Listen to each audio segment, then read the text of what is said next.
Assalamualaikum, selamat malam. Kita jumpa lagi dalam wawancara Apa Kata Dahlan, dan pastinya anda menantikan perbincangan yang bakal kami bawakan selama sejam lebih.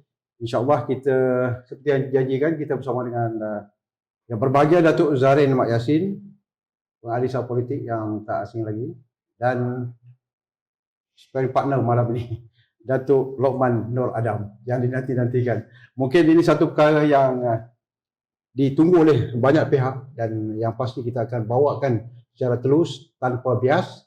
InsyaAllah kalau yang terasa, kita rasa itulah rencah kehidupan dan yang harus kita lalui.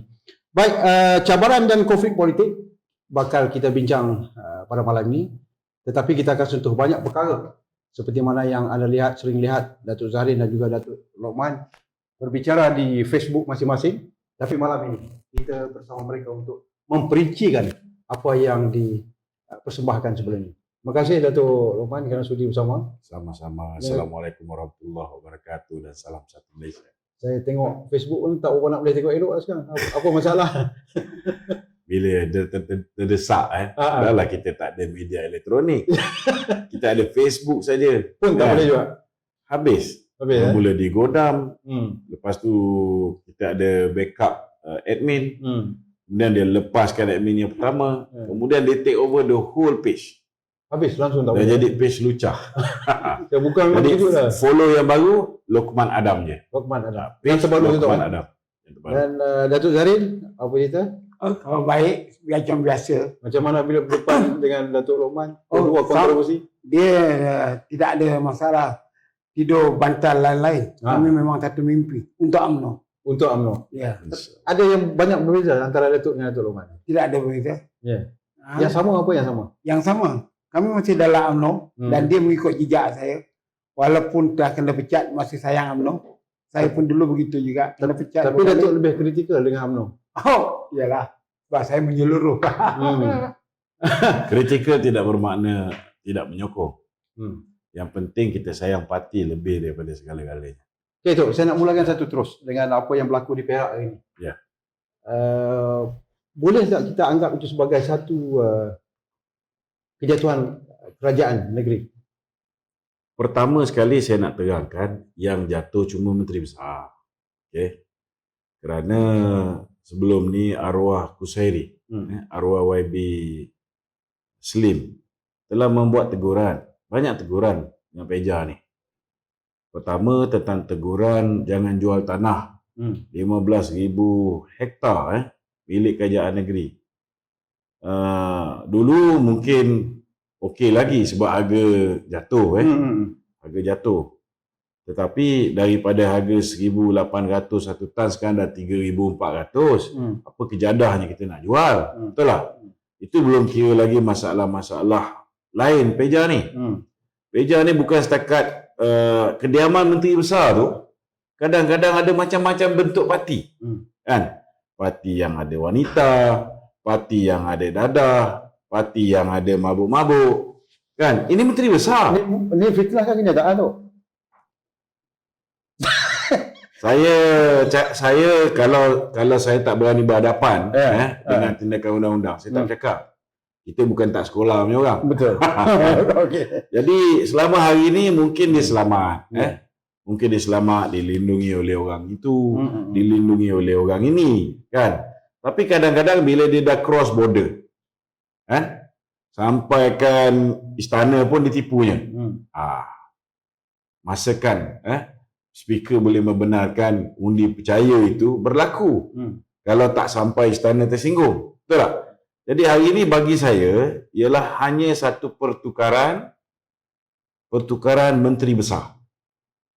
Pertukaran Menteri Besar, tetapi kerajaan Perikatan Nasional itu masih wujud di negeri Perak. Kan? Cuma masalah dia. Pertama sekali, PAS Taqiyuddin sudah membuat pengumuman bahawa mereka tidak akan menyokong kerajaan yang baru. Maknanya kerajaan yang bakal dilantik oleh Kebawah Duli Yang Maha Mulia Sultan Perak ni tidak akan diiktiraf oleh PAS. Ini satu kenyataan yang bagi saya sangat serius. Sebab sebelum ni seingat saya ketika bulan Februari, Mac yang lalu, apabila bertukar kerajaan, kenyataan yang dikeluarkan oleh Pesuruhjaya PAS Negeri, Razman, mengatakan bahawa pertukaran kerajaan tanpa pilihan raya adalah merupakan rahmat Allah. Tapi baru ni saya baca, dia tulis lain pula. Dia kata siapa yang menukar Peja ni daripada jadi menteri besar, telah mengkhianati rakyat. Pula. Tapi hakikat dan realiti dia, saya rasa rakyat Perak bukan bodoh. Kalau PAS ni istiqamah dalam soal Islam, mana boleh kita berkompromi dengan timbalan Perdana Menteri yang ada masalah seks luar tabi'i. Kalau kita ni konsisten bab moral, kita tak boleh kompromi dengan menteri besar yang ada masalah, bukan setakat rumah dia dah jadi macam kelab malam, tapi sering berada di kelab malam di sekitar Ipoh juga. Kan? Ada masalah macam-macam. Kalau PAS konsisten, tak ada masalah untuk menukar menteri besar ni. Sebab kita bukan menukar kerajaan, kita hanya menukar menteri besar.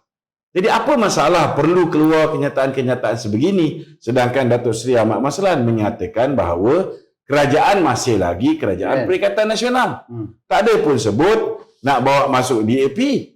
Tak ada pun sebut nak bawa masuk PAN. Tak ada pun sebut nak bawa masuk contohnya PKR. Kan? Tapi bila dah belum apa-apa, dah mendahului Sultan. Belum tentu tiba-tiba manalah tahu Sultan kata dia nak PAS jadi menteri besar. Tak terduduk ke?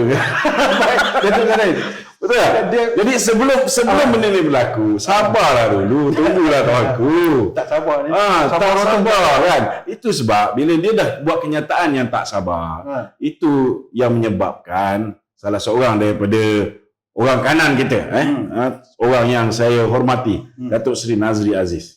Dia kata, kalau dah PAS tak nak bersama dengan kita, bersatu pun nampak macam frustrated, apa salahnya kalau UMNO bekerjasama dengan PKR dan PAN tanpa DAP? Tanpa DAP juga? Tanpa DAP. Kan? Sebab saya baca dia sebut 3 je nama. Kan? Itu lontaran idea. Macam-macam boleh berlaku kalau misalnya PAS tak nak kita. Bersatu tak nak kita. Jadi kita tengoklah siapa kawan yang ada. Sementara sebelum PRU yang ke-15. Kalau dah lepas PRU ke-15, cerita pula. Kita kayu sendiri pula. Datuk Tarin, bila sebut tadi tanpa DAP, tapi hakikat yang berlaku termasuk DAP dalam 48 undi tidak percaya pada pada Peja. Bukan undi tak percaya. Undi percaya, tetapi undi percaya tapi tak percaya. Dah orang dah tak percaya dengan Peja. Hanya 10 je percaya. Tapi tak percaya. Termasuk DAP. Dia begini. Ini satu perkara baru dalam politik Malaysia, di mana parti yang memerintah membuat undi tidak percaya tetapi ditolak oleh parti pemerintah. Ini pertama kali dalam sejarah. Kepada saya, Peja, tidak dipanggil Peja kerana saya kenal dia atas nama Peja. Pada pendapat dia mangsa keadaan antara pertembungan Kuala Lumpur dan Ipoh, di mana yang membuat cadangan itu dari UMNO. Dari UMNO, wakil rakyat UMNO. Kemudian itu disambut oleh UMNO dan DAP. Apa yang kita lihat bahawa dengan ini kita telah nampak dengan jelas bahawa DAP parti yang dikecam oleh semua orang sebagai parti perkauman, tapi segi perspektif saya boleh bekerjasama dengan UMNO yang dia percaya bahawa jika dia menyokong pun yang mendapat faedah pada UMNO. Dari itu, ini satu yang memerlukan kita satu kajian, Datuk Dahlan, bagaimana sikap DAP ini. Patutnya dalam keadaan undi percaya tu, DAP patut tidak menerima hujah daripada yang dibawa oleh wakil rakyat itu daripada UMNO, iaitu seorang wakil rakyat daripada Pengkalan Pasir, Pengkalan Pasir, dari di Beruas, ya. bekas Ketua UMNO bagian dulu, Saudara Abdul Manap, Datuk Abdul Manap. Hmm. Jadi apa yang kita lihat bahawa apa yang kebaikan kepada PJ ini ialah menggambarkan sikap dia sebagai seorang demokrat dan memperakui kebesaran Dewan Undangan Negeri itu. Dia adalah satu perbezaan yang ketara di Parlimen, di mana dilihat speaker itu tidak langsung berkompromi untuk membenarkan satu percubaan untuk menguji Demokrat di dalam Parlimen itu. So, orang sifatkan Peja lebih gentleman. Lebih anak jantan. Lebih anak jantan. Berbanding Ya. dengan Midin. Dengan presiden dia. Dengan presiden. Patut dia bertanding presiden. Ah, Kualiti presiden macam ni ada telur yang kita cari. Kuat batu Ah. api. sebab kita boleh tengok bahawa Peja lebih kepada tidak mengejar jawatan, bersedia. Tapi Muhyiddin tetap mempertahankan jawatan dan bimbang akan menghadapi masalah. Kalau kita tengok di dalam keadaan Saya potong sikit. Bukan setakat tetap mempertahankan jawatan. Eh. Sanggup nak buat darurat semata-mata nak mengekalkan jawatan dia. Itu Itu mungkin, lebih jelas. jadi kalau kita tengok keputusan-keputusan belanjawan dalam ikut jawatan kuasa kementerian, kekuatan tak ada. Menang 4, menang 5. Belum ada lagi sejarahnya menang itu dalam keadaan yang berbeza. Maksudnya kalau pembangkang ada 108 sekarang, dia konsisten. Jika kerajaan ada 111 ataupun 112, keadaan begitu. Jadi dengan ini, kestabilan itu tak ada. Dari itu tindakan Peja ini adalah satu signal isyarat kepada Kuala Lumpur, khasnya presiden dia sendiri, supaya menerima hakikat. Jadi kenapakah yang susah sangat Tan Sri Muhyiddin ini untuk menerima ataupun sebagai ketua yang menjaga parlimen meminta kepada speaker open. Wahal dia ada kekuatan dengan 112. Tapi kenapa dia takut? Kerana dia tahu bahawa UMNO ini ada pendirian masing-masing. Dan kita bukan dalam kerajaan Perikatan Nasional. Datuk Loman, Ya. perbezaan peringkat persekutuan dengan yang berlaku di Perak. Ya. Apakah ialah kalau Peja sendiri mungkin dia mengetahui bahawa nasibnya akan jadi begini kalau dibenarkan undi percaya itu. Tetapi di peringkat persekutuan bukan kata undi percaya, undi tidak percaya pun tidak dibenarkan. Dia pertama sekali, satu kelebihan Peja ni, dia bukan setakat tidak menghalang, tetapi dia benarkan hari ni lebih awal usul percaya itu dilakukan. Maknanya dia ready untuk berhadapan dengan dia punya fate, nasib dia. Berbeza dengan Tan Sri Muhyiddin. Kalau kita tengok sidang parlimen tahun ni, belanjawan biasa mengambil masa 89 jam 50 minit. Belanjawan biasa. Tetapi perbahasan kali ini memang dirangka untuk memastikan bahawa sepanjang tempoh parlimen ni hanya belanjawan je yang akan usul yang akan dibahaskan. Maknanya rang undang-undang perbekalan saja. Dia potong sampai 66 minit. 66 jam yang tadi tu 89.5. Sekarang ni dia potong jadi 66 jam. Tapi nak pastikan dia betul-betul habis sampai penghujung lebih kurang 15 hari bulan. Kalau boleh sambung pun sambung 16 dengan 17 saja. Apa dia buat? Dia buat sidang sampai pukul 1 petang. Ini tak pernah berlaku dalam sejarah. Kan? Lepas tu ketika perbahasan pun hanya 80 orang dibenarkan. 41 daripada kerajaan, 31 daripada pembangkang. Itu okeylah lagi. Kan? Yang penting sekali ketika mengundi 222. Jadi bagi saya simple lah. Kalau kita dah hilang majoriti di parlimen, Muhyiddin dah hilang majoriti. Pertama, dia kehilangan seorang yang telah pergi, iaitu arwah YB Greek, Hasbullah. Kedua, dia kehilangan Yang Berhormat Mulia Tengku Razali yang telah membuat usul supaya diadakan undi tidak percaya. Okay? Dan ada lagi 30 orang yang buat usul undi tak percaya ni. Dan yang ketiga, kalau kita tengok, kenyataan yang dikeluarkan oleh Datuk Seri Najib jelas menunjukkan Datuk Seri Najib melalui Facebook dia tidak lagi menyokong Tan Sri Muhyiddin. Dulu masa kita angkat Tan Sri Muhyiddin, dia cuma ada 114 ahli parlimen. Satu dah meninggal, Tengku Razali dah tinggal 112. Kalau yang Datuk Seri Najib tak bersama dengan dia. Datuk Seri Nazir Aziz tidak bersama dengan dia. Dia juga hilang. Tengku Adnan Mansur. Maka dia telah hilang. Dia telah hilang sokongan majoriti di parlimen. Jadi sepatutnya dia lebih terhormat kalau dia benarkan undi percaya atau undi tak percaya berlaku terlebih dahulu, barulah dia membentangkan belanjawan. Tak kira lah dia bentangkan Tengku Zafrul bentang, Tengku Zafrul tetap bentang belanjawan kerajaan Muhyiddin. Betul tak? Jadi kalau yang ini, the basic, kita kena ada belanjawan yang dibentang oleh legitimate Prime Minister. Yang ini pun tak lepas. Macam mana? So kalau katalah lulus belanjawan ni, hakikat dia lepas ni Muhyiddin jatuh juga. So macam mana jadi dengan belanjawan ni?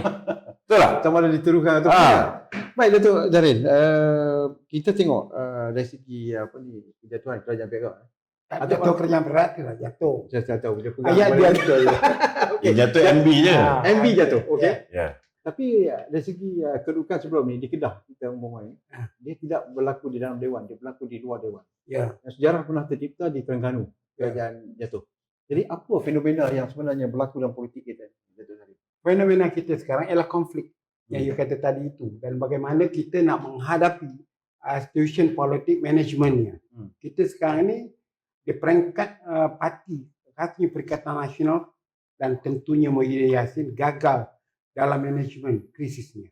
Dan krisis manajemen sekarang ni dia total gagal. Apa yang patut dia buat ialah benda ni patut kita kena tanya dengan Tan Sri Muhyiddin. Ada tidak disebut bahawa ada usaha nak jatuhkan kerajaan ni, ataupun tanya dengan Adan UMNO, adakah dia berunding dengan Presiden Parti Majlis Kerja Tertinggi. Ini penting. Kita tidak ada memberikan kepada Perak dari segi kedudukan pengurusan UMNO ni secara otonomi kecuali di Sabah. Jadi kita sebagai penganalisa politik melihat apakah sebenarnya sikap yang diambil oleh UMNO ini. Adakah masih lagi nak memberi isyarat yang kedua kepada Tan Sri Muhyiddin? Sebab isyarat pertama surat Zain Abidin kepada Anwar untuk menyokong jika perlu perubahan kerajaan. Jadi itu dalam isu di Kedah dan juga di Johor, ia lebih merupakan untuk menumbangkan kerajaan yang berlawanan. Di Kedah dia nak tumbangkan kerajaan PH. Ya, walaupun kerajaan PH itu sebahagian partinya dalam konteks Perikatan Nasional, ya, dan juga di Johor sebelum ini. Jadi apa yang perlu kita kaji ialah apa akan berlaku jika Kuala Lumpur, khasnya Menara Dato' On, tidak memainkan peranan dalam usaha undi percaya yang ditolak ini. Jadi pada saya ini adalah satu semboyan kepada Muhyiddin Yassin bahawa UMNO ini boleh melakukan apa-apa saja jika tidak mau berunding, berbincang dan sebagainya antara dua pihak. Jadi konflik yang berlaku sekarang inilah yang agak membimbangkan para peniaga, rakyat kebanyakannya kan. Dan juga kita kena faham, ya, saya tidak berapa setuju pengasingan kuasa ini dicerobohi oleh sesiapa. Contohnya pengasingan kuasa ini dah ada kuasa raja. Raja jangan campur hal politik. Jadi kalaulah betul terdedah maklumat bahawa apa kebesaran di Perak ini melibatkan Sultan, ia adalah mendukacitakan. Kerana Sultan, pengasingan kuasa dia ialah apabila benda itu dah terjadi, baru dia ada. Tetapi kalau dia sendiri merancang, menitahkan, ini amat berat kepada demokrasi. Ada maklumat mengatakan Sultan terlibat ke? Ada kenyataan-kenyataan. Datuk Loman, kita nak ubah sikit. Perak kita dah tahu.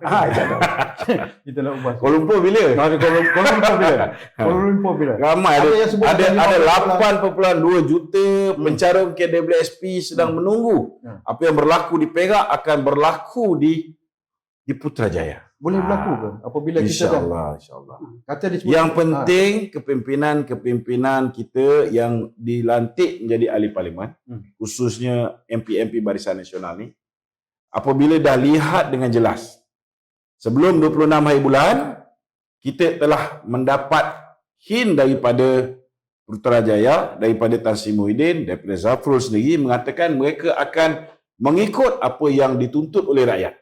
Pertama, kita minta supaya moratorium diberikan kepada semua orang secara automatik. 6 bulan kita minta. bukan bersyarat. Bukan 3 bulan, tapi 3 bulan, umum 26 hari bulan November, mula moratorium tu dapat 10 hari bulan 10. So kalau mohon sekarang, belum tentu dapat. Tapi kalau dapat pun, hanya dapat menikmati bulan 12. Tak kebodoh namanya ni. Kedua, kita minta supaya semua pencalon KWSP, seperti mana yang diungkapkan oleh Zafrul sendiri, akan dinikmati oleh 8.2 juta. Pembohong besar ni, dia cakap 8.2 juta. Pencalon KWSP pun belum tentu ada 8.2 juta. Tapi dia Menteri Kewangan. Kita percayalah, itu angka terkini 8.2 juta. Maknanya semua orang boleh mengeluarkan duit tersebut. Persoalan dia, kalau semua orang boleh keluarkan duit, semua 8.2 juta boleh mengeluarkan duit KWSP itu, apa perlu syarat? Kenapa kena diberhentikan kerja dulu? Kenapa mesti diwajibkan cuti dulu? Kenapa mesti dipotong gaji sekurang-kurangnya 30% dulu? Habis apa jadi dengan Makcik Kia yang hanya dipotong gaji 20%? Kalau dulu dipotong gaji 20%, katalah gaji dia 1,000. Gaji tinggal 800. Tapi dia kena ingat, walaupun dia dipotong 20%, dulu dia boleh hantar anak dia pergi ke tadika. Hari ni, Makcik Kia ni hilang 20%, tetapi dia kena bayar 800-900 ringgit untuk menghantar 3 orang anak pergi ke nursery, pergi ke tempat pengasuhan anak. Sebab tadika semua tutup. So, kos yang betul-betul terlibat bukan lagi hilang 200. Kalau dia kena bayar 800 atau 900, dah jadi 1,100. Jadi macam mana pegawai-pegawai KWSP yang dilantik oleh sahabat kamu dululah, Lim Guaeng kan, tak boleh fikir benda ni. Sabar. Sabarlah juga dulu. Sekarang pun sabar. Sabar. Datuk, bila Datuk Lopan sebut itu, nampak seolah penolakan kepada suggestion yang dibuat oleh Barisan Nasional, khususnya yang diputuskan oleh Datuk Seri Najib. Berani tak berani ahli parlimen yang berada dalam Barisan Nasional naik diri daripada sokongan kepada kerajaan PN? Moral of story sekarang, negara tak ada lagi hasil daripada Petronas. Jadi moral of story-nya dari pinjaman dalam negeri. Yang ada duit dalam pinjaman dalam negeri ini EPF. Jadi sekarang ni EPF ini menjadi satu badan yang dikerjakan betul-betul. Jadi itu tindakan kerajaan ini tidak mau membenarkan itu. Antaranya seperti yang saya ulang berkali-kali, EPM ni tak ada tunai dah. Tunainya dah bertukar jadi jalan raya, jadi keretapi, jadi batu. Dari itu sebab dia mengelak-mengelak seperti kemarahan yang ditunjukkan oleh Datuk Lopan. Jadi dan kemudian kerajaan tidak mahu secara terbuka mendedahkan bahawa wang tabung EPF ini sudah digunakan bagi tujuan-tujuan yang berbentuk macam bagi jika orang IQ ke RM1,000, nak naikkan rakyat bantuan prihatin nasional, naikkan bagi duit itu datang pada mana? Sebenarnya kita memang tak ada duit. Hanya kerana dahulu di zaman PS dia berkali-kali kata yang dia tidak ada duit, hutang negara terlalu besar. Jadi masalahnya sekarang Muhyiddin Yassin ini tidak mengakui bahawa dia menguruskan negara ini dengan cara berhutang dan menghamburkan wang. Yang ini saya tak berapa nak setuju. Tok Lopan, Minta maaf Datuk. Sikit saya nak komen. Kejap Tok, saya tanya balik. Saya tanya Datuk tadi, berani tak berani ahli parlimen yang menyokong ataupun ada dalam kabinet menarik balik sokongan kalau perkara ni gagal? Dia begini, saya dah kata beberapa kali, ada dari segi keadaan politiknya tidak tepat untuk UMNO buat sekarang ni kerana tak ada emosinya. Tetapi sudah berlaku di Perak sekarang ni, mungkin memberikan kekuatan kepada ahli parlimen. Makna kata orang Perak lebih berani daripada Federal lah tu. Tidak, dia memulakan satu gerakan.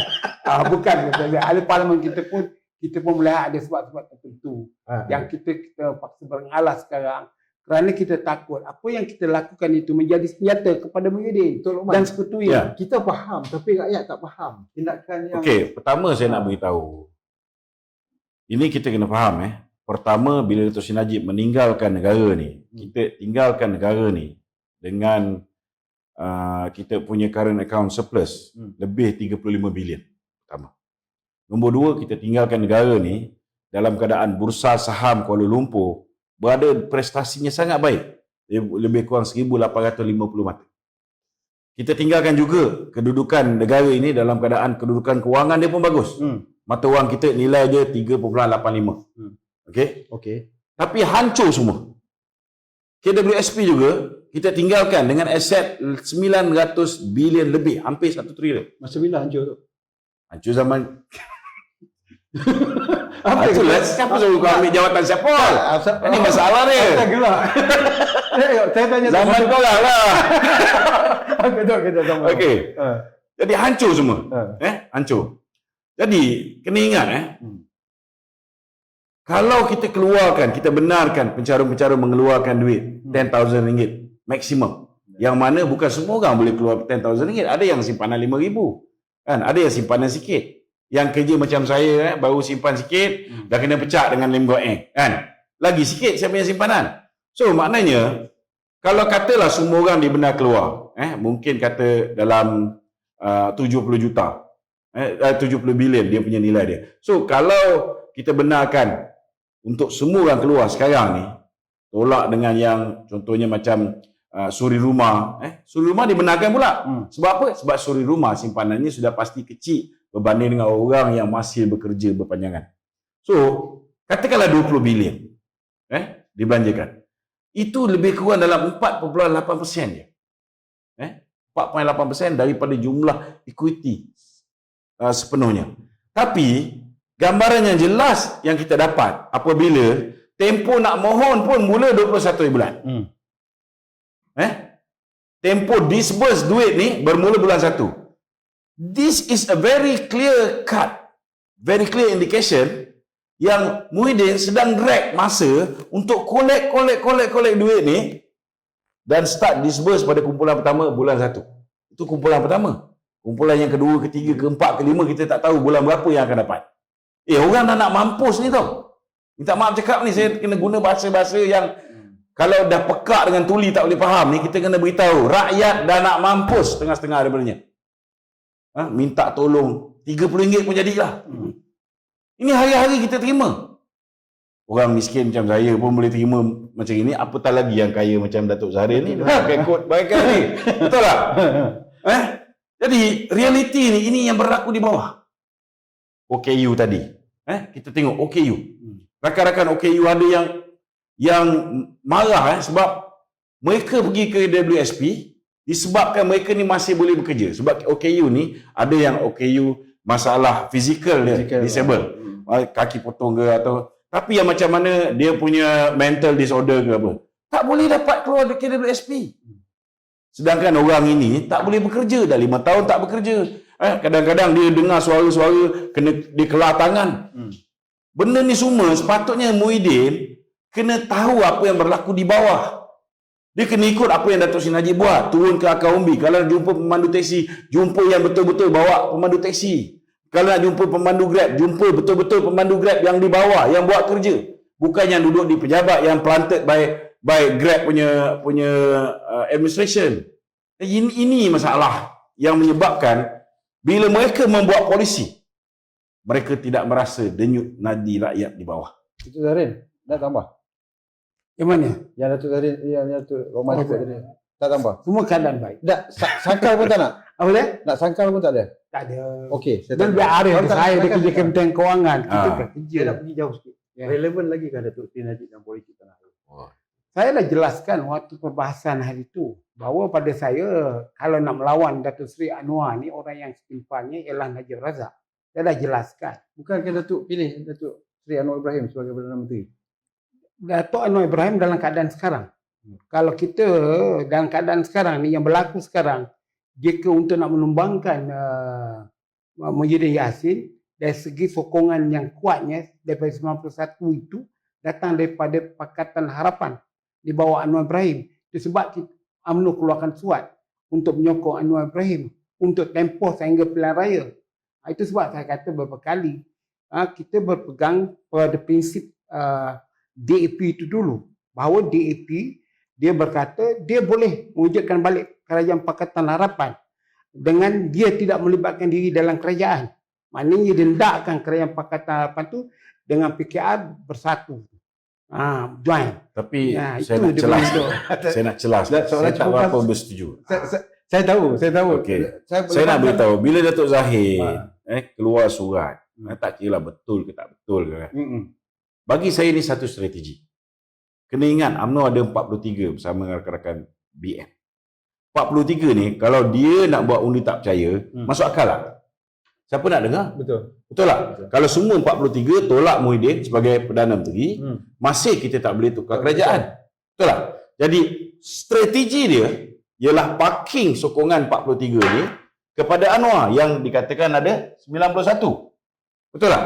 Jadi bila Anwar daripada 91 dapatlah katalah lagi 30. Maknanya dia sudah ada 121. Betul tak? Bila dia ada 121, dia confident lah nak pergi menghadap tuanku untuk mohon supaya dia boleh mempersembahkan SD yang menunjukkan bahawa ada 21 orang ahli parlimen menyokong dia. Tapi malangnya Anwar dia gagal. Dia patutnya dia berjumpa dengan tuanku, itulah badan yang paling tinggi untuk mengesahkan sama ada dia ada majoriti ataupun tidak. Dia tak boleh kata dia akan sahkan benda tu kemudian. Itulah badan yang tertinggi. Ke bawah dulu Yang Maha Mulia Seri Paduka Baginda Yang Bertuagung. Dia patut bawa semua SD tersebut. Tapi dia tak bagi SD tersebut kepada ke bawah dulu tuanku. Yang menyebabkan rancangan untuk menjatuhkan Muhyiddin gagal. Hakikat dia UMNO bukan nak bersama dengan Anwar Ibrahim. Kan? Hakikat dia kita nak supaya berlakunya undi tak percaya. Bila berlakunya undi tak percaya ke atas Muhyiddin, ataupun berlakunya permohonan daripada Anwar untuk menghadap tuanku untuk menyerahkan bukti dia sudah cukup untuk menjadi kerajaan. Sudah pasti tuanku akan memanggil ke semua ahli parlimen yang 121 menyokong Anwar ni untuk melakukan pembuktian. Masa itulah kita tarik diri. Betul tak? Jadi bila masa tu tarik diri, Anwar kekal hanya ada 91 orang, tetapi Muhyiddin yang ada 114 dah confirm hilang 30 orang. Itu strategi dia. Saya husnuzon lah. Saya yakin bahawa tak mungkinlah Presiden UMNO nak bekerjasama dengan Anwar Ibrahim. Datuk berjuang seolah nampak Datuk yakin Datuk Seri Najib masih boleh kembali sebagai 120%. Kenapa tu? Sebab pertama sekali atas dasar apa? Dulu orang boleh fitnah. Tetapi hari ini pertama sekali kenapa kita kalah pilihan raya umum yang lepas? Pertama kerana janji-janji manis. Ada 60 janji manis yang telah pun diungkapkan oleh Pakatan Harapan, oleh Mahathir, oleh Anwar, oleh Rafizi, oleh Lim Guan Eng, oleh semualah. Tapi yang ditunaikan satu saja. Dan satu yang ditunaikan ni pun satu yang membawa barah dan menyebabkan mereka makin cedera parah. Semua tak laku. Semua contohnya macam nak hapuskan tol. Hapuskan tol. Takkan bapak tol negara, Mahathir Mohamad tak tahu nak hapuskan tol, menelan belanja 380 bilion. Dia bapak tol negara, dia perkenalkan tol. So dia tak boleh kata, masa kita janji, kita tak tahu berapa angka untuk menghapuskan tol. People do not buy this kind of bullshit because he is the father of all tolls. Kan? Jadi pertama tak masuk akal. Kalau laksanakan yang pertama ni, maka sudah pasti Reserve Bank Negara 435 bilion yang Najib tinggalkan habis langsai. Tak boleh membiayai import tertangguh dan sebagainya. Itu pertama. Kedua, yang dia laksanakan hapus GST. GST 2014 dengan GST 2017 beza dia 43 bilion. 43 bilion collection GST, GST. dan 18 bilion 2014 GST terakhir sebelum SST terakhir sebelum pelaksanaan GST.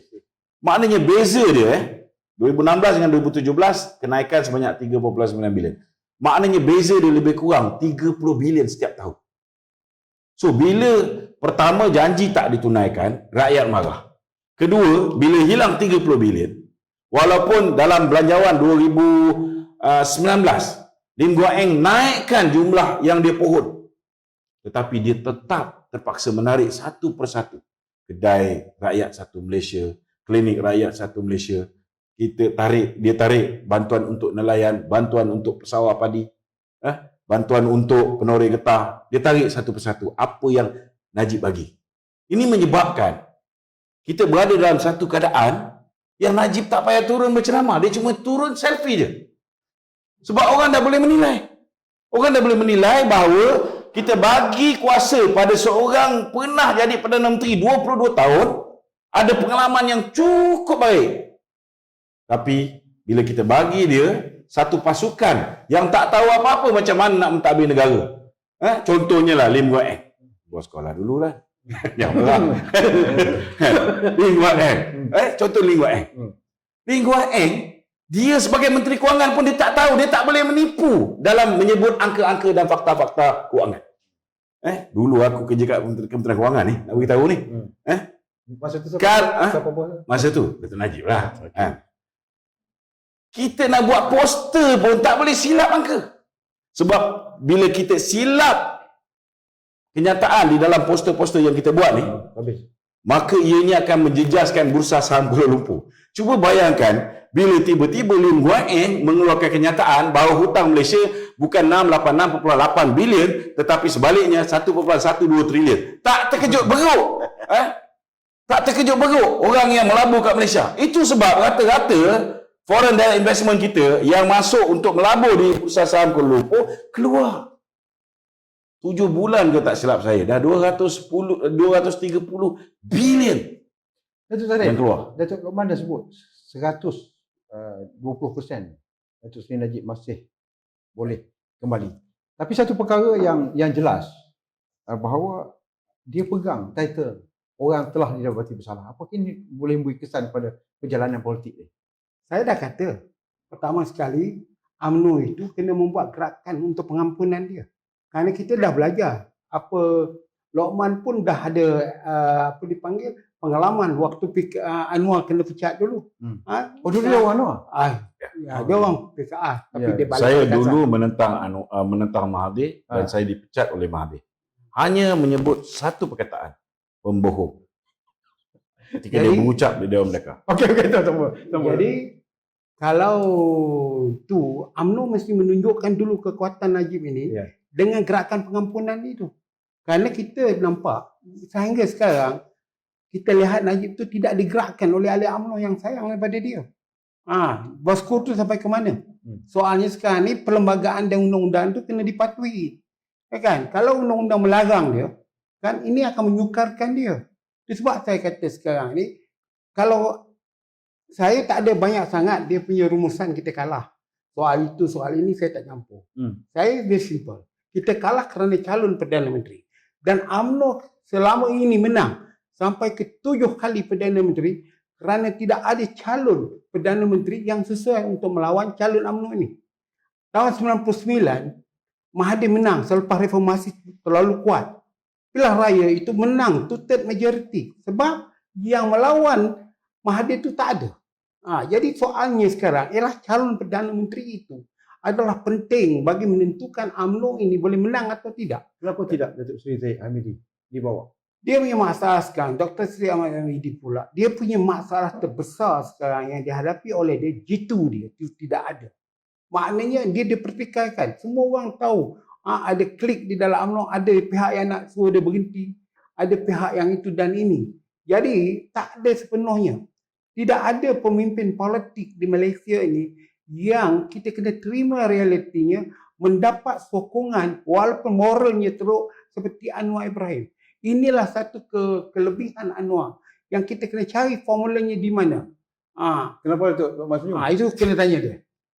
pertama saya tak setujulah kerana calon Perdana Menteri saja. Hmm. Saya rasa nasib yang menimpa Mahathir, dia boleh bertahan 22 tahun lebih kerana ketika itu tidak ada social media. Dia boleh tutup. Zaman Mahathir ni, dia tutup semua media. Media ni dikepung rapi. Keluar statement yang menentang kerajaan je, Harakah kena gantung. Keluar statement yang menghentam kerajaan je, DAP roket kena gantung. Suara Keadilan kena gantung. Betul tak? Siapa yang bebaskan ni? Pertama yang membebaskannya ialah Datuk Seri Abdullah Badawi. Ini satu kelebihan. Dia gentleman. Dia gentleman macam Peja. Bukan macam Midin. Dan yang kedua, bila zaman Datuk Seri Najib, dia ubah daripada berhimpun lebih 5 orang macam ni, kena ada permit polis. Dia buat akta perhimpunan aman. Semua orang boleh berhimpun. Dia ubah AUKU, membebaskan mahasiswa untuk berpolitik.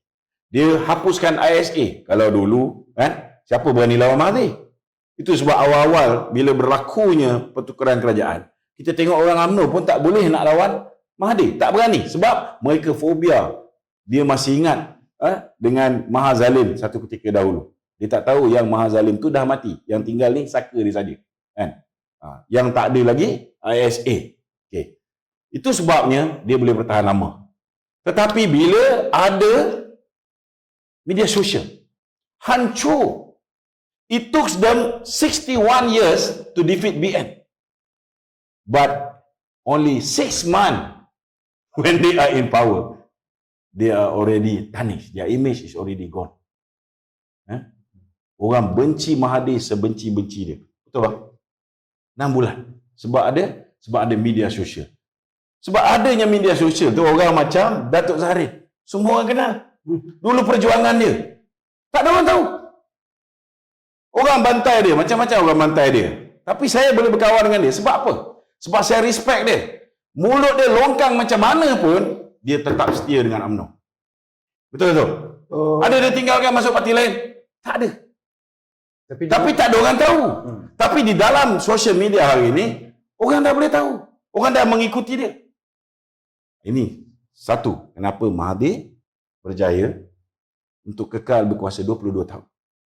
Dan kalau nak kata tak ada calon Perdana Menteri, saya nak beritahu, kita ada calon Perdana Menteri yang cukup perfect, Datuk Seri Najib. Yang menyebabkan calon UMNO ini berjaya ditumbangkan kerana ada calon Perdana Menteri. Jadi fakta dia tadi ada betulnya juga. Ada seorang calon yang pernah menjadi Perdana Menteri 22 tahun yang rakyat di luar yang tak pernah tahu sejarah, yang nampak Mahathir ni, dia kata, oh Mahathir seorang yang hebat. Kalau pergi ke Arab dulu pun dia kata, oh Mahathir good, kan? Sebab dia lawan Israel. Sebab apa? Zaman tu dia orang tak tahu bahawa Mahathir tulis kepada Ehud Barak minta bantuan. Betul tak? Zaman tu orang tengok bila Mahathir buat Sepang Circuit Formula 1, orang kata hebat Mahathir. Orang buat dia buat bangunan Twin Tower, orang kata hebat Mahathir. Meletakkan nama Malaysia di persada dunia. Orang tak tahu bahawa buat tu satu bangunan Korea buat, satu lagi Jepun buat. Kan? Bini dia, company semua dapat. Anak-anak dia, marble semua dapat. Perabot outright, Mirzan Mahathir. Mozani Mahathir. Semua anak beranak dia. Berapa orang Bumi Putra yang hari ini berada di sana? Tak ada orang berfikir. Sepang Circuit Formula 1. Kenapa? Hanya untuk menunaikan hasrat anak dia yang mempunyai cita-cita, yang mempunyai kegairahan terhadap kereta yang berkelajuan tinggi. Mozani Mahathir. Itu orang tak tahu. Tapi hari ini, bila datangnya dia jadi Perdana Menteri, dalam keadaan media sosial ni, semua maklumat di hujung jari. Dia 2-3 hari menjadi Perdana Menteri, semua orang dah tahu. Dia bagi projek fiber optik kepada anak dia daripada Telkom. 3 bulan selepas jadi Perdana Menteri, orang dah tahu Mirzan Mahathir, yang merupakan salah seorang daripada Board of Director Petron, walaupun di Manila, di Filipina, tetapi dia award. Kalau dulu tuan-tuan, saudara-saudara ni, dulu Petronas ni, semua projek membekalkan minyak petrol disir kepada Kementerian kementerian semua sekali, kerajaan, semua dikuasai oleh Petronas. Adalah sikit dapat kat Shell. Tapi yang itu diberikan kepada Petron. Semua di hujung jari. Dia suruh kita kutip derma. Semua orang kutip derma. Budak-budak yang sekolah pun sanggup ambil duit budak sekolah RM30 pecah tabung. Kutip derma. Jika dia kutip derma daripada rakyat, ketika itu dia mengumumkan Langkawi City sebanyak 3.5 bilion. Jadi kalau orang kata Mahathir ni seorang hebat, sorry, for me he is one of the idiot in this country. Tok Zarin, sampai bila boleh bertahan kerajaan PN? Dia sebelum itu saya nak berjelas bahawa Dr. Mahathir dia banyak kali menghadapi masalah. Dia hanya kerana keadaan itu berlaku, maka dia memanjang. Contoh dia, isu tidak confident dia berlaku pada tahun 84. Sehingga menjejaskan Musa Hitam letak jawatan. Tetapi 3 tahun kemudian dalam pemilihan 87, Tengku Razali kalah. Dia boleh hidup lagi. Kemudian disambung nyawa oleh itu. Tengku Razali pada tahun 95 bubarkan semangat 95 kerana datang reformasi. Jadi kalau kata Dr. Mahathir itu tidak ada orang menentang, saya ni ada rekod. Iaitu saya pernah menulis surat dari kota. Surat terbang. Special Branch tahu yang itu saya buat. Tapi mereka tak tahu buktinya bagaimana. Bahasa dalam tu ada seorang pengarah Special Branch saya berjumpa dengan saya dengan 3 pegawai. Saya rasa itu bukan arahan Dr. Mahathir. Mereka saja nak menakutkan saya. Kita ada saksi hidup lagi. Dan pegawai menyiasat saya pun masih hidup lagi. Jadi, kata kalau Dr. Mahathir dulu, dia memang tak ada media sosial. Tetapi rakyat bercakap daripada gosip mulut. The feed column. Masa itu kita ada, sekarang pun ada. Iaitu the feed column. Kolom kelima. Kolom kelima masyarakat Melayu ni ada. Sehingga itu sebab Mahathir ni, kalau dikatakan tidak pernah lah dipertikaikan oleh orang Melayu, tidak tepat. Sebab Dr. Mahathir pernah melaluinya. Kan? Dia hanya menghadapi keadaan baik itu kerana situasi-situasi peristiwa politik itu. Dari itu, dalam soalan sekarang ni, cabaran kita. Cabaran UMNO sekarang ialah soal keyakinan Datuk Dahlan. Sebelum, you kata sampai bila? Masalah sekarang cabaran UMNO bagaimana nak memberikan keyakinan. Jitunya. Jadi, orang UMNO ni mesti ada garis. Kalau tak ada garis, susah.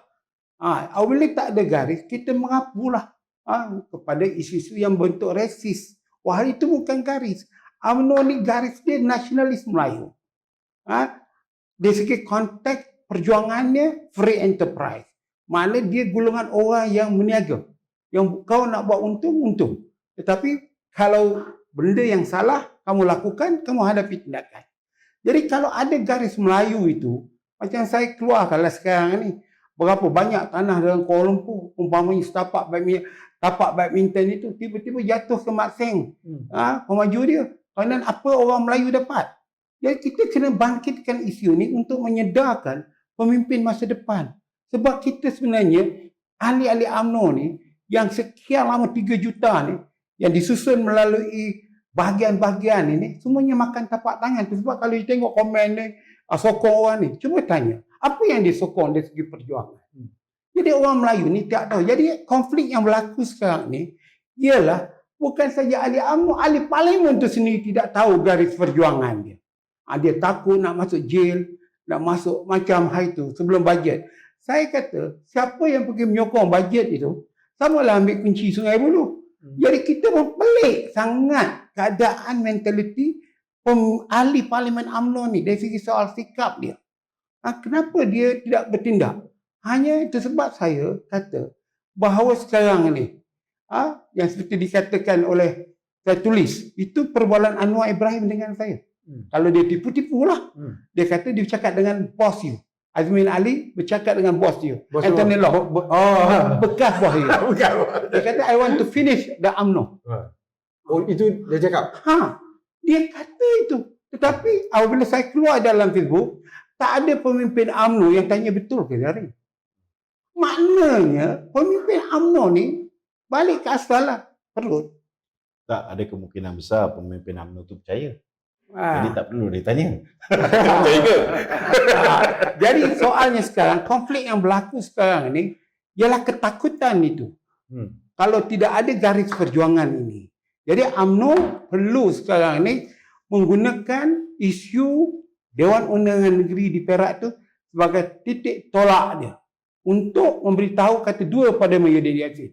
Kalau you tak kita berada dengan you, kita mesti dihormati kerana kita lebih tinggi kursi you. Berani dia orang buat. Berani. Ini kena berani Hidayat untuk berani. Itu kena dah perlu disokong Zahid Hamidi. Janganlah cepat-cepat memberikan dia down. Tetapi mereka tidak memberikan sokongan kepada Zahid Hamidi. Mereka kata Zahid Hamidi ini patut letak jawatan. Boleh saya mencela sikit. Dia sebenarnya macam ini. Masalah kita ni kan, bila dulu kita memilih pemimpin ataupun wakil rakyat, biasanya kita tengok kedudukan ekonomi seseorang. Sebab kerja nak jadi wakil rakyat ni bukan macam yang diberi gambaran negatif oleh pihak-pihak Pakatan Harapan. Sebenarnya nak jadi wakil rakyat tu bukan nak kejar gaji, bukan nak kejar allowance, tetapi kita perlukan orang yang boleh jaga rakyat. Dan rata-rata ketua bahagian UMNO dari segi ekonominya dia stable. Okey. Zaman dulu kita boleh gunakan kaedah ni untuk memilih. Kerana kita perlukan ketua bahagian yang berkemampuan, kita letak menjadi wakil rakyat supaya dia boleh jaga rakyat dia. Maknanya kekayaan dia digunakan untuk membantu rakyat, bukan dia gunakan kedudukan itu untuk mengayakan diri dia sendiri. Itu sebab ramai orang pelik kenapa pemimpin-pemimpin Barisan Nasional semua kereta besar. Sebab kena faham, dia belanja kurang-kurang 30,000 untuk rakyat setiap bulan. Kalau 30,000 dia boleh belanja untuk rakyat, takkan pakai kereta besar pun dia tak boleh belanja. Ini ramai orang tak tahu. Sebab setiap kali kita nak memilih calon, kita punya tapisannya. Tapisan keselamatan, tapisan sama ada orang ni ada hutang yang melampau, dan akhirnya menyalahgunakan kedudukan dia, ambil rasuah dan sebagainya. Semua benda ni kita nak, kalau boleh, orang yang dari segi ekonomi dia boleh hidup without gaji wakil rakyat dan allowance. Jadi dia tidak akan kurang berlaku ketirisan. Kecuali ada setengah tu mungkin mentaliti dia, whatever dia invest, dia nak recover balik. Yang tu yang bahaya. ROI. Dia nak return of investment. Itu bahaya. Jadi tapi dalam konteks hari ni, bila kita nak memilih wakil rakyat, selepas kita dah melihat, cara memilih kena berbeza. Kita kena utamakan siapa yang hari ini menjadi calon Barisan Nasional, selepas pilihan raya, dia jiwa, raga dia Barisan Nasional. Tak boleh yang macam, contohnya, yang macam geng-geng Hisham ni. Walaupun setiap bulan, mereka dapat allowance daripada Datuk Hishamuddin Tun Nusin, tetapi sepatutnya prinsip dia, walak dia pada parti, bukan pada Hisham. Bila walak dia pada Hisham, orang yang menabur duit setiap bulan, maka itu sebabnya bila Hisham kata, okey, lompat ke Bersatu, mereka lompat. Last sekali, bila kita menang pilihan raya kecil Cameron Highland, Hisham tarik handbrake, yang dah terbabas tak boleh nak buat apa. Itu yang YB Tasik Gelugur marah dengan Hisham dan sebagainya. Okey, itu sebab pilihan raya akan datang. Kalau tak nak berlakunya, sekali lagi, kita ada 43 ahli parlimen, tetapi Presiden mungkin menguasai 8. Datuk Seri Najib pun mungkin menguasai 15 saja. Tak boleh nak kontrol semua. Kita kena pastikan bahawa calon yang betul-betul berani untuk mempertahankan Barisan Nasional menjadi calon. Jadi kalau nak jawapan pasal persoalan tadi, berani ke tak berani wakil rakyat daripada Barisan Nasional, saya boleh cakap bahawa 20 daripada mereka tidak berani untuk hadapan mempertahankan BN. Mereka, kiblat mereka masih lagi Hisham, masih lagi Muhyiddin. Tapi yang lagi 23 orang, bila-bila masa mereka boleh melakukan tersebut. Dan 23 orang jumlah yang mencukupi untuk apa yang berlaku di Perak, berlaku di peringkat persekutuan. Kenapa? Kerana dalam keadaan hari ini, Muhyiddin cuma ada 113 orang. Kalau 23 lagi, berapa tinggal? 90. Betul tak? 90 orang. Berapa dia boleh ambil daripada Mahathir? 5. Sebab seorang dah Dah tak ada. Tak ada. Berapa dia boleh ambil daripada Syafiq Hamdan? Kalau dulu lebih kurang dalam 9. Sekarang dah tinggal 8. So lebih kurang 14. Maknanya 23 lebih banyak daripada 14. So mungkin dia akan minta bantuan daripada Azmin, 4 lagi ahli parlimen daripada PKR. Katalah boleh dapat 4. So habis kuat dia boleh dapat lebih kurang berapa? 19 orang. Still kita boleh tumbangkan Muhyiddin. Tapi kena berani. Kena hari ini kena make the stand. Hari ini dah jelas kita bukan setakat kita dibuli sebagai sebuah parti politik yang menjadi rakan kongsi kepada Perikatan Nasional, kita dibuli, kita dianiaya, pemimpin kita nak dipenjarakan, masa depan politik kita nak dilenyapkan, mereka mahu mengganti kita. Tak apa lagi. Tetapi bila hak rakyat mahukan duit caruman KWSP mereka digunakan di saat yang paling kritikal. Tidak pernah dalam sejarah hidup kita, rakyat Malaysia, kita dikurung di rumah. Keadaan hari ini lebih dahsyat berbanding dengan 13 Mei. Keadaan hari ini lebih dahsyat kesan dia berbanding dengan konfrontasi Indonesia. Ini masa rakyat perlukan duit KWSP. Ini masa rakyat perlukan duit yang mereka mahukan dengan pemberian moratorium. Mereka ada extra cash untuk digunakan untuk survive dalam keadaan kehilangan income dan sebagainya. So, dua perkara ini kalau mereka tak boleh tunaikan, wajib kalaulah orang-orang BN ni ada hati nak jaga rakyat, mahu terus mendapat mandat rakyat, ini masanya untuk pertahankan Barisan Nasional patut mempertahankan hak rakyat. Bukan besok, lusa, tulat dan sebagainya. Now. Zahrin, Ya, Tuan. masih ada masa untuk Anwar Ibrahim buktikan dia jadi Perdana Menteri. Pada saya lah, semua orang masuk politik berhak untuk jadi Perdana Menteri. Kerana menjadi cita-cita orang politik untuk di atas. Mengikut kelulusan, pendidikan, pengalaman, pengetahuan dan banyak pemimpin pun diangkat. Anwar Ibrahim tak jadi hebat jika Muhyiddin tak lantik dia jadi Timbalan Menteri. Di peringkat awal. Mahathir. Oleh Dr. Mahathir. Jadi maknanya pemimpin di Malaysia ini bukan dia datang secara evolusi. Dia datang secara organik. Tidak datang secara organik. Dia dibentuk secara evolusi. Lama dalam parti, jadi ketua bahagian, jadi MP, itu saja. Tetapi disemai sebagai pemimpin tidak ada. Itu sebab kita ni bukan saja UMNO. Orang Melayu ni kehilangan pemimpin-pemimpin pelapis. Sehingga tak ada idola pun satu pun yang nak diangkat.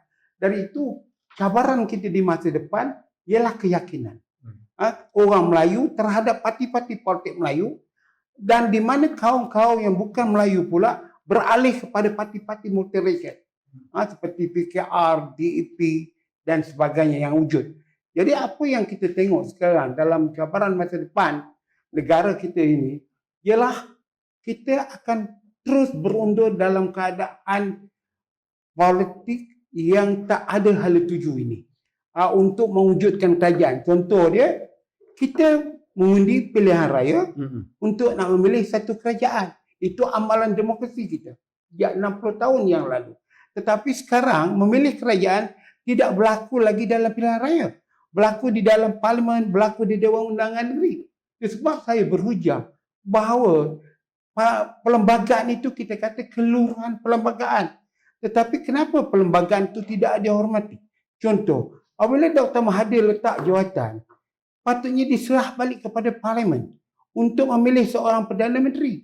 Bukan menggunakan raja. Itu yang saya kata tadi. Kita ini ada pengasingan kuasa. Hormatlah pengasingan kuasa untuk memperkokohkan. Kita tidak boleh menjadikan satu dahuluan yang akhirnya merosakkan demokrasi negara kita ini. Jadi pindahan-pindahan perjuangan demokrasi ini mesti dibentuk kepada rakyat. Supaya rakyat lebih faham lagi terhadap sistem pemerintahan di Malaysia ini. Baik, terima kasih. Sejam lebih kita berbicara dan saya rasa part 2 dengan Datuk Roman akan menyusul kerana banyak perkara yang saya nak sentuh. Dakwaan beliau menyatakan bahawa Tan Sri Muhyiddin Yassin masih lagi berbaik-baik dengan Tuan Dr. Mahathir Mohamad. Belum saya perjelaskan minggu depan, insya-Allah kalau ada ruang masa yang baik, saya akan berbicara secara langsung lagi dengan Datuk Zahrin. Sudah biasa banyak benda-benda yang kita nak bincang. Tentunya soal-soal kemenangan yang menjadi satu pengkhianatan kita akan bincang dalam sesi yang akan datang. Terima kasih tu. InsyaAllah. Masih. Harap FB lepas ni okeylah. Facebook. Terima kasih juga kepada Datuk. Saya kehilangan Tak lalu tengok gambar-gambar tu. Datuk, agak bila-bila nak kembali kepada UMNO, apa lagi yang masalah? Sikit-sikit daripada Datuk. Setakat ni saya sudah 6 kali lah. 3 kali lawyer saya tulis surat. 1 rombongan dihantar untuk jumpa dengan Datuk Zahid. Apa masalah Datuk dengan Kemudian Datuk saya sudah menulis 2 kali terus kepada Datuk Zahid dengan betul-betul merendah diri, merayu supaya Dia tengok balik. diterima balik sebagai ahli MT UMNO. Itu perkara yang Datuk buat berikut saluran yang baik. Tapi Terima kasih. belum ada lagi. Terima kasih Datuk Rahmat, terima kasih Datuk Zahrin. InsyaAllah kita jumpa dalam masa. Jadi kita mengharapkan anda akan terus bersama kami insyaAllah. Wah. Happy birthday to you. Ada birthday live. Happy birthday to Wah, bola Api tak ada api. Ada.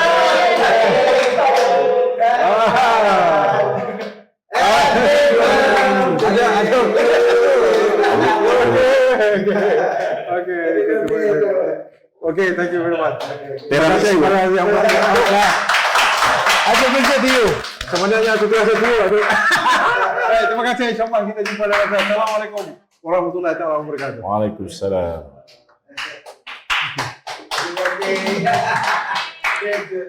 Nombor 55 lah kan. 55 Apa?